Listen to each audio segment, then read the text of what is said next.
We have a guest today. This is Locked On Baylor. You are Locked On Baylor, your daily podcast on the Baylor Bears, part of the Locked On Podcast Network, your team every day. Back to Locked On Baylor, your first listen every day. Thank you for doing that, by the way. Thank you for making it your first listen every day.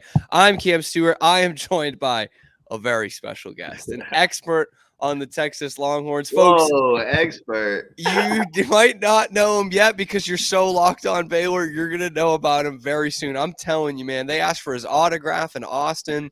They know Bijan Robinson as his friend. That's it. Yeah. And then they're naming kids after him in the Permian Basin where we overlapped back in 2021.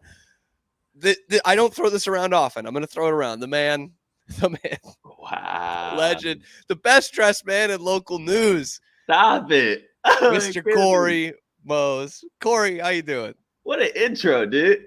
I think that was the best intro I've ever gotten. That was crazy. I have seen you at the BAM too many times to not be able to give you like the best intro I can come up with. You know how much I love talking to people and talking in general. That's big for me. Thank you. Big for me. Thank you, man. Thank you. I'm glad to be here. I'm really excited to talk Big 12 play. Finally here. Glad to be here. Yes, and it's been an exciting season for you. I mean, look, you never covered any 96-0 UTPB wins, and now you come over to the big boys here, Texas Longhorns, and year 2 for Cory Mose in Austin. It's top 3 football team. So tell me, Cory, from where the starting point was last year going into the 22 season to the vibes right now going into week 4 of 2023, how big a difference, how big a shift has it been in Longhorn Nation? Well, I think the biggest thing that I want to talk about, you talked about year 2 for me in Austin. It's also year 2 for Quinn and Sark's offense. Yep. And you can just tell from last year to this year, not only is he just more efficient, he's more comfortable, but also he's more of a leader. And you're able to see that within the locker room, on the sidelines, at practice. And so the vibes are great because the quarterback is finally showing signs of why he's been projected as a first-round draft pick. And so now it's like, can they keep the ball rolling? Everyone's on their toes, though, in Austin. It's like, we're 3-0. Yeah, first time since 2012. Yeah, preseason Big 12 favorites to win the conference. But they're going to screw up somewhere, right? It's going to be one game where it's just like, we should have won that game, but it hasn't happened yet. So you just got to keep it rolling until it does, if it does. That was going into my next question here. In terms of, I mean, the pride comes before the fall. I don't think any college football fan base knows that more or should know that more than this generation of Texas Longhorns fans. So it's a little on edge down there. Yeah, big time. Because like I said, the history shows that the game against Kansas or a game against Texas Tech, it's just going to be some type of game where Quinn doesn't play well, and then the defense makes a couple mistakes here and there, allows some big plays, and the next thing you know, you lose your first game of the season to a team you shouldn't have. And so I think everyone in Austin's kind of just timid right now because they don't want to get too much high of expectations. Now they know what this team can do if those mistakes don't happen. But at the end of the day, they also know what this team can fail to accomplish because that's what's been happening over the last 5 or 6 years. And did that start to creep in as well this past weekend? 10-10 game with Wyoming going into the third quarter. Like I know Wyoming beat Tech. They're no slouches that the casual college football fan might think they are, but 10-10 in Austin going into the fourth quarter, they end up winning comfortably. But that had to be pins and needles a little bit there too. Well, I wouldn't even say like the first half. That all the way to the fourth quarter, like you mentioned, it didn't was pick like, up right what away. Is going on? And of course, coming off of Bama, you're expecting this offense kind of look the same as it did in Tuscaloosa. But the other thing that kind of, I guess, made us more confident that wouldn't happen, that slow start wouldn't happen, was earlier in the week, Quinn called a player-only meeting. Specifically, player-only meeting. Player-only meeting. You know how those go. Yes. So usually you have a player-only meeting after a bad game, And so, like, for Quinn to call it after beating Bama, everyone in the media thought, okay, like, this is, like I mentioned earlier, this is a different Quinn. This is a different Texas team. They want to be able to bounce back after a big win and still prove that they met a new standard. And the first half, it was not the new standard. It was exactly the old standard that you saw in week 1 against Rice in the first half. Just stagnant on offense and the defense basically carrying the team on their backs. But second half came around. Well, not even second half. Fourth quarter came around, and Barron Sherrill got a sack late in the drive that Wyoming had. They drove about 80 yards down the field. Barron got that sack to stop a touchdown, and they had to kick a field goal. And that just kind of jump-started everybody. And the offense rattled off 3 straight drives, 3 straight touchdowns, and that was all she wrote. But, man, it was just difficult. It was difficult to watch because so many high hopes going into that game, like, oh, it's going to be different. You know, they had a player-only meeting. All week long, they're talking about don't get too high on yourselves. You know, this is Bama's not our championship. Those are the sound bites we're getting. So you got to believe what you say. And so take it at face value. Yeah, exactly. But then the first half happened. They're like, well, guess that player only meeting didn't work. So. Sheesh. Well, I guess then that's good news for Baylor fans to some extent. To some extent, you know, because I mean we're all keying in. You know, we're watching who that next opponent is, and we're watching the Big 12, and most people are watching the Texas Longhorns when you can. And they're seeing that. I think there's a glimmer of hope on the Baylor side just watching that game on Saturday night. Now, me, the eternal optimist, says, you know, this is a really talented football team, and I think they are going to use this a little bit as momentum. They're going to be a little pissed this week. Maybe another players only meeting, who knows? But I think they're going to make sure this is a veteran laden group, really talented group, that's not going to happen again. Is that kind of the side that you fall on, or are you part of the fan base that's like, I'll believe it when I see it? Well, I do think there's a lot of backing when it comes to experience on this team. I mean, all of the leaders are all older, and they've all experienced what last year happened, and just not making the Big 12 championship game, even though you have literally the best running back in the world right now. Just watching Bijan in the NFL. And then you also have a backup running back that's also doing his thing in Chicago. That's probably going to be the starter by the end of the year. I'm just saying, Roschon Johnson. Corey said it first. Put that down. Hey, I'm just saying. By the end Locked of the year, on Rojo Bears will be the number 1 running back in Chicago. Okay. But you have those 2 running backs in the backfield, you still don't make the Big 12 championship. Like, how does that happen? And so I think a lot of the players were just thinking, man, that should have been accomplished last year, but we're going to make up for it this year. The whole offensive line return this year. You have Quinn coming back, like I said, another year under the system. Xavier Worthy proving why he's a first-round pick. And then getting Adonai Mitchell from Georgia was a big deal in this offense. And so, yes, a lot of experience. And I think that's why I believe that these guys, they're not trying to mess up. I mean, they really don't want to fall into the trap that they've been falling into for years. And then after the Wyoming game, Xavier Worthy, talking to him in the press conference, he mentioned how that game was a wake-up call. Even though it shouldn't have been a wake-up call because you should have woke up after Bama. But, hey, look, maybe everyone needs their own different wake-up calls. And so I think they're heading into conference play really focused, and they know that the way they came out against Wyoming was not okay. And I think they're going to come out pretty strong against Baylor. Well, Corey's expecting a fast start. That's what Steve Sarkisian is always expecting. It's all gas, no brakes down there, which we're going to talk about a little bit in the next segment. But if you have all gas, no brakes in your cars, that's a problem. Yeah. Please maybe reconsider that. Okay. So I know Corey's had that in the past. He has found the light in terms of cars. And what he did was he went to eBay Motors because they're a sponsor for today's show. Look, another 3 things that Corey has: passion, drive, patience. That's what brings home the winning trophy. And I know that's what Longhorn fans are looking for this year. It's also what keeps your ride or die alive. eBay Motors has everything you need to maintain your vehicle, level it up to peak performance, all that great stuff. From superchargers, roof rafts, exhaust kits, all these things I don't know how to install, eBay Motors has got you covered. Whether you're into speed, to power, or to style, they've got you.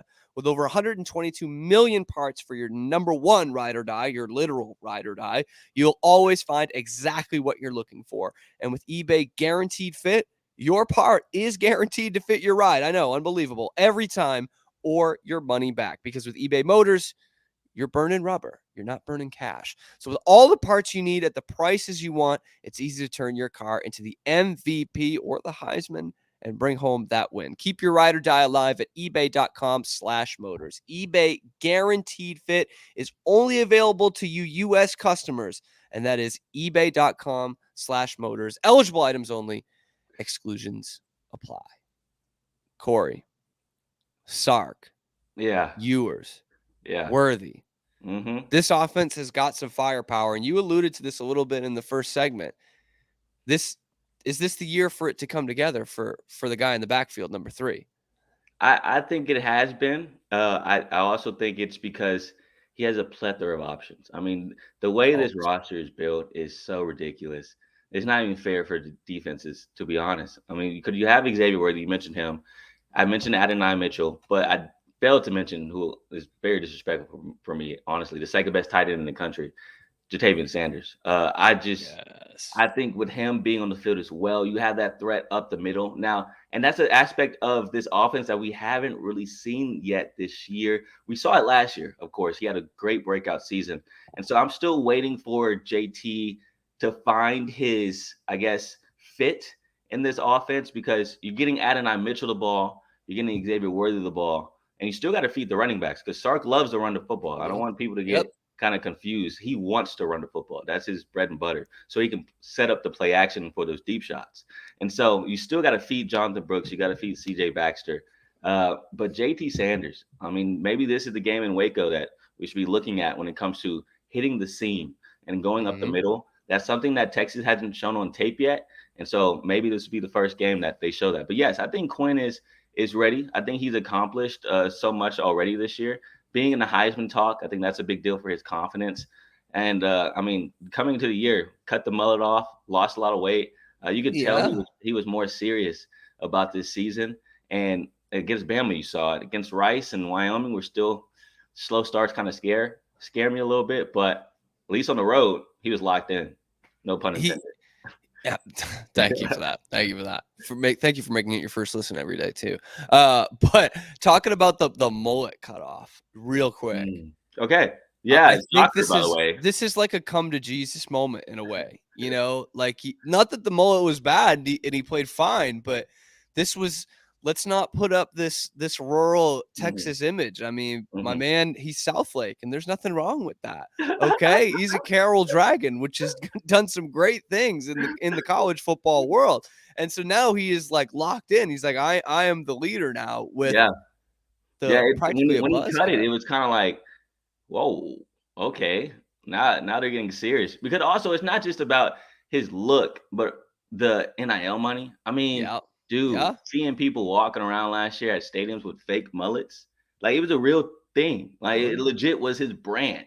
And so cutting that off is like Anthony Davis cutting off his unibrow. Like, it was kinda crazy that he did that, but he also wanted to have a better persona and people looking at him a different way, and so he knew that NFL coaches, Yeah, they for wouldn't be. better or for worse, Yeah, man. That is what it that is is, what it is, it is Yeah, what it is, and so, still. I think it was a good move for him, and clearly it's been working as he's now become the leader in that locker room. Yeah, and you talk about the on the field stuff has stepped up too. I mean, Mhm. look, I got this from message board geniuses, so take it with 2.5 grains of salt. But they're Texas fans who are ready to trade him for Cade Klubnik. And I don't think that after a win in Tuscaloosa and through a 3-0 start, I'm guessing most fans weren't thinking like that anyway. But I'm guessing none of them are feeling that way now. No, but I will say this. Let's Let do me it. pump the brakes. Let's Let me pump do the it. brakes. I But will they're not say supposed this. to do that. You're not supposed to do I will say that. this. I know I'm not supposed to pump the brakes, but I like, I'm gonna know. pump it. It's not all gas Fine, over here. fine, We're fine. we're realists over here in the media world. Um, You're not biased. That's a for sure. lot of people will say like they want to see Malik Murphy, the backup, Mhm. Mhm. especially after that first half against Wyoming. It's kind of people are like, "Oh, we're back to week one." Slow starts. What happened to Tuscaloosa?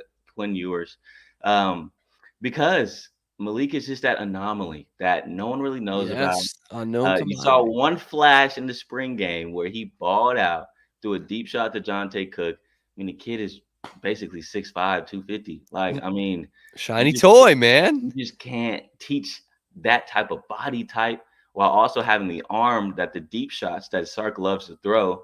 The one deep shot we saw from Malik, he hit. We've seen a lot of Quinn deep shots over the last 2 years, not a lot of hits. And so, Yeah. with that being said, a lot of people were just chatting up about, okay, what does Malik look like? And then, of course, you have Arch, third string, and that's always going to be Yes. a talk, Talking point. But Yeah. I think that's the thing with Quinn. Everyone's cool with him right now because they're undefeated. But the moment stuff starts to get kind of shaky, I think Malik is going to be talked about because a lot of these Texas fans want to see him play, and I think they're also worried that next year they still won't see him play because the odds are Arch is going to win that job just because he's Arch Manning, to be honest. And then Malik's going to transfer and ball out somewhere. I'm a Malik believer. I've seen him in practice. I mean, the throws that he makes are crazy. And like I said, the athleticism is also on another level. So we're just waiting and see. But if Quinn continues doing what he's doing and Texas keeps on winning, we won't ever see Malik. So that's how it goes. And we are used to calling for backup quarterbacks up here. Yeah. No matter the situation. I mean, there's no player that is more loved by the fans than the backup quarterback. Mm-hmm. And it's so true here too. So, talking about you mentioned it there, kind of Quinn style a little bit on the field. I think there is this notion, at least nationally, and maybe it's left Austin, but nationally, that he is this gunslinger. And that he can spray it to all parts of the field. He's got this cannon of an arm on him. And we did see it in high school, actually. He does have a big arm on him. But that doesn't seem to be the way he is successful of, looking 20 yards down the field. And that's not necessarily what Sark's offense calls for. So is he game manager has such a negative connotation because I think he's got a better arm talent than that. But correct me if I'm wrong. He's just not the Andrew Luck of the world, more like a Drew Brees of just, hey, accurate. Let's get it and give my guys the ball in space. Well, it's funny you say that because I literally did a breakdown over one of those plays. I just posted it on Twitter today. The 44-yard touchdown catch and run by Xavier Worthy in Wyoming versus Wyoming. That was the RPO play. And literally Quinn saw that the corner was 8 yards back, which is an idiot, by the way, 8 yards back from Xavier. And so Quinn's like, say less, catch, throw. Just get the ball to Xavier's hands. And he's going to give them what the defense is giving you. Yeah. Take it. Literally, and then X makes two guys miss, and now you got 44-yard touchdown on your stat sheet. That type of stuff that at the end of the day, Quinn gets that on the stat sheet, but we all know like it was all X that did all that. And so, yes, there's some plays like that where it does take some type of knowledge of the offense for Quinn to look out there and then say, okay, I'm just going to RPO it, just throw it to X, and they'll be on the same page. I think you got to give him credit for that because that's something you practice, and then you got to implement it in the game. But his statistics do show when he throws down the sideline over 20 yards down the field, it's just not good. It's just the completion percentage is horrible. And so, yeah, that's the worrisome part because Sark is really adamant about how he wants to attack all three levels of the defense for his offense to really be complete. And so Quinn hasn't been that effective on the deep ball except for against Bama, which is so crazy. Because of all teams, why would that be the one team that it works against? I haven't really figured out why that is. Now, I will say Wyoming played like a 3-3-5, like a 3 high deep safety look against Sark, which is the formation on defense that a lot of defenses have kind of Sark has struggled against, I guess I should say. Just because, like I said, he wants to go deep, and so they're like, okay, we're going to put 3 safeties back there, right? And make you attack the middle of the field. Exactly, forcing Quinn to get the ball out underneath. And I think once they kind of transition, and you saw that, and the one way to beat that is by running the football. And Jonathan Brooks had over 150 yards rushing against Wyoming, so it worked. But yeah, I wouldn't call Quinn a game manager because you do have to respect the fact that he has the arm talent to beat you deep. The fact is, like, can he connect on the wide receivers? That's the question. But he's going to at least throw it. I mean, that's for sure. It's not like they're just going to not throw it. They're going to throw the deep ball, whether it's there or not. Yes. So you got to be able to do it. But I do think when it comes to Quinn's arm talent, he's been struggling since last year with his feet, because I think that he does trust his arm a little bit too much at times, because he knows he has a great arm, And I think a couple throws, even last game, he's going off his back foot. He's not setting his feet. He's not using his hips when he's throwing into it, and it's just off target. And it's just crazy because, like, we all know he has the arm talent. We all know he can make any throw, but like he got to get his platform together and his feet together consistently for it to really show that top 10 draft pick talent. I think he has it, but I think it's this lower body that needs to get fixed a little bit and touched on for him to really be that prolific thrower of the football. That next step. That we think he can be. Interesting. So this is good because, this is someone you see all the time. We see most Saturdays. I mean, to be fair, we watch them a lot, but I love hearing this. I love seeing, what has improved, what still needs to get there. So appreciate that. And look, Cory, I always want you to be prepared. Okay. I'm a former Boy Scout. That's it. Be prepared. And so that's why I'm referring you to Jase Medical, because they're always taking care of you. Look, don't get in a situation where you're unprepared, especially in today's day and age when there's supply chain issues and you don't know when you're going to get your meds or those life-saving treatments that you need. So that's why you sign up with Jase Medical. You save more than $360 with their Jase cases by getting one of these life-saving antibiotics with Jase Medical, plus an additional $20 off by using my code LOCKEDON. I'm giving you money once again at checkout on jasemedical.com. That's JASE medical.com with the code LOCKEDON. So save more than $360, giving you money by getting those life-saving antibiotics, an additional 20 off your order when you use that code at checkout.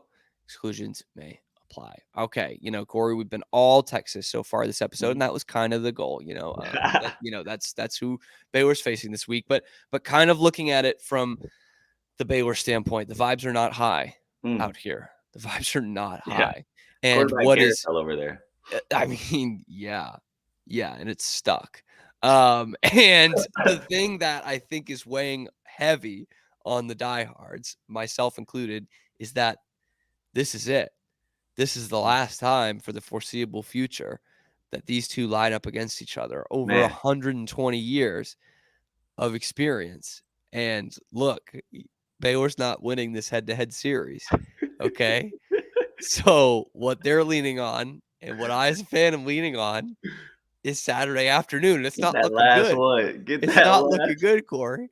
So my question to you, just in general, as we enter Big 12 season and this UT farewell tour, what are these environments? I mean, we saw kind of the disturbing videos from Tuscaloosa. Yeah. What are the environments going to be for these players and these coaches going into Big 12? I mean, look, hopefully nothing like what it was like in Tuscaloosa and hopefully nothing that personal or anything. But it's not even a conference foe doing that, though. Right. Right. I mean, there's vitriol with UT everywhere. Yeah. Yeah. I mean, hopefully, like, they play Bama barely, like it's only the last 2 years when they started playing Bama. Like everyone in conference has history with UT. And so I can only expect the same type of stuff that was happening in Tuscaloosa to happen in every other road game that Texas has this year that they've had experience with. Maybe not a because UH may not care that much and they suck. Actually, maybe I shouldn't say that just in case, I don't want no bulletin board material out there. I'm only clipping that. Yeah, I know. Totally. The Cougars are really all over that. Yes. In your backyard, bro. I expect it to be really hostile. I mean, to be honest. Now I am excited because, fun fact, I haven't been to a road game yet. I mean, I don't count OU and Texas because technically it's split. So like I haven't. But it is closer to Norman than it is to Austin. It is. So. It is. So maybe a road game. Okay, go. Yeah. But I'm supposed to be in Waco this weekend. So like you said, I'm excited to see what a road environment really looks like. And that stadium, I drive by it all the time because going to Dallas, you have to go through Waco. Yep. From Austin, and it's so beautiful from the outside. And so I'm ready to see what it looks like from the inside. Oh, can we give Cory Mose such a great Baylor welcome this weekend? Yes, please, please. I'm I'm a good sure guy. you I'm were. a good guy. He's the best, man. He truly is. That's awesome. First time Mose hits the road. Here we go. And so you talk about that. You're expecting that Mhm. those hostile environments. Do you think that's something these players have embraced? Having that Alabama game under their belt. For sure. I mean, their whole narrative right now and their motto is embrace the hate. And that comes all the way from the athletic director, Chris Del Conte. Like he's the one that made that slogan and just trickled down to everybody else within the athletics department because it's not just football, it's every sport. Every sport is trying to embrace the hate. Um, just because it's a real thing. Like I know a lot of players and a lot of other teams like to play it off like it's not a big deal when Texas comes to town. But like when you see horns down every 2 seconds, like, and then when you see what kills me when you see horns down when they're not even playing Texas. It's like, what is going Yes, on here? bro. Like, come on, dude. Like That's my aesthetic. you're playing Wichita State. Like, why are you doing horns down right now? But that's the real thing. Like, people really do hate UT. Oh yeah. And I didn't notice it until I started covering UT. But I mean that they don't care. They really don't. They're used to it. A lot of these players are. And so at the end of the day, as long as they like handle their business, I feel like they think they're the best team in the country, and they've been proving it. Yeah, they've And made a so case. yeah, they made a case. And so if they just handle their business, they feel like they can win any game that they're in, and just don't let the crowd noise and don't let all the fandom kind of get into their heads. I'm definitely a grade A hater. So from personal experience, dude, I'm such a hater. But I'm okay with that. At least you I'm own up okay. to it, UT's bro. not the Like, only we one. own up to Oh it. yeah, man. I'm Yeah. such a hater, dude. But talking about your trip up to Waco this Saturday. Okay, look, this might not be rocket science, but if the Texas Longhorns are going to win this game, which they probably should, how is that going to look? To be honest, bro, we talked a lot about Quinn and this passing game, but I think it's going to be the running game. I think you saw a glimpse of it last week against Wyoming. Like I said, Jonathan Brooks had 163 yards rushing, most ever in his career, and he broke 10. He had 10 missed tackles, and so that's something we saw Bijan do a lot. Like not comparing Yeah. him to Bijan, but I'm just saying he had 10 missed tackles, and that's something that this team has been missing. The first two games, the running backs combined only had 13 missed tackles together through two Wow. games. But Jonathan Brooks had 10 in one game. And so I think you're finally starting to see the run game come in. They're trying to figure out how do these running backs run compared to Roshan and Bijan, this offensive line, is trying to figure that out. And so now they're getting a feel for that. CJ Baxter is going to be back against Waco, 5-star commit from Florida. He's been running the football pretty well early in the games, and against Bama, he did a lot of the short yardage work, and he was very effective at doing so. He's a big back too, 6'2". He's the biggest back on the roster, even though he's the youngest, which is crazy. And so I think Baylor, as you probably know, I mean, they've given up 170 yards on the They've ground not every done game. well against the run. Yeah, Is that what you're trying to tell me? no, I'm just saying. I just did a little statistics. Because I can tell you that. 170 yards per game, y'all giving Yeah. up on the ground, and so I think Sark sees that, and he's salivating right now, especially after the way Jonathan Brooks played last game. And so you can run the football now, because that was the question going into the game. But now let's see if you can do it on the road, especially in an environment that's going to be crazy. It's going to be loud, and so of course you just want to turn the ball, well, get the ball, turn around, give it to the running back, so you don't got to make any check calls at the line because it's going to be loud. And so I think that's the way Texas wins this game is by running the football, getting over 150 yards rushing as a team, and kind of winning the game that way. Okay, score prediction. We're ways out, but Yeah. you're the expert here. I'm not gonna lie, Cam. This defense is legit. I will say that I'm more confident in the Thank you for not defense lying. than the offense. So I don't think Baylor's going to score that many points. Sorry, but I'm looking at like a 24-10 game. Really running the football, controlling the clock for Texas. 7-minute drives, 6-minute drives, and then defense just doing the 3 and outs and getting some big time turnovers. For 3 straight games, this is a big deal, by the way. For 3 straight games, that defense has had a turnover. That is a point of emphasis that they've had all fall camp was to get the ball back for the offense, because last year they were in the bottom half of the country when it comes to turnovers forced. So this year they're coming into it trying to punch the ball out, trying to get interceptions, and they've done so. And so that's why I say the defense is legit, because they not only stop y'all when it comes to moving the football, but they stop teams by taking the football away now. And that's another aspect that's scary for a lot of opposing offenses. And I think that's why I'm guessing 24-10. Hey, Baylor's got a turnover in 3 straight games as well. So I'm going to take that as Baylor has an elite defense. Thank you, Cory. Where can the people find you? Because you're obviously mainly Texas, which is what we're paying attention to anyway. But Austin, Hey, Austin and FC. Austin FC. You like Yes, yeah, I know we have a bunch of Austin FC. So where can we find you? On Twitter or X, if you want to call it, Cory_Mose. That's literally it, just my name. Same thing on Instagram, Cory_Mose, but then just add TV at the end of it. Cory_Mose TV on Instagram, Facebook, my name, of course, LinkedIn, my name. So all my social platforms, just search my name. Luckily, there's not a lot of Moses out there. And so at least without, yeah. So a lot of Moses, but not Mose. So I'm kind of blessed in that way. So just look up my name and you'll be able to catch me on Well, Mose, let my people go find you on X. Okay. Love that. Cory, thank you so much for coming by. That is our Texas preview. I'm going to save my score prediction till later in the week, y'all. So thank you for making this your first listen every day. This has been, always will be, Locked On Baylor.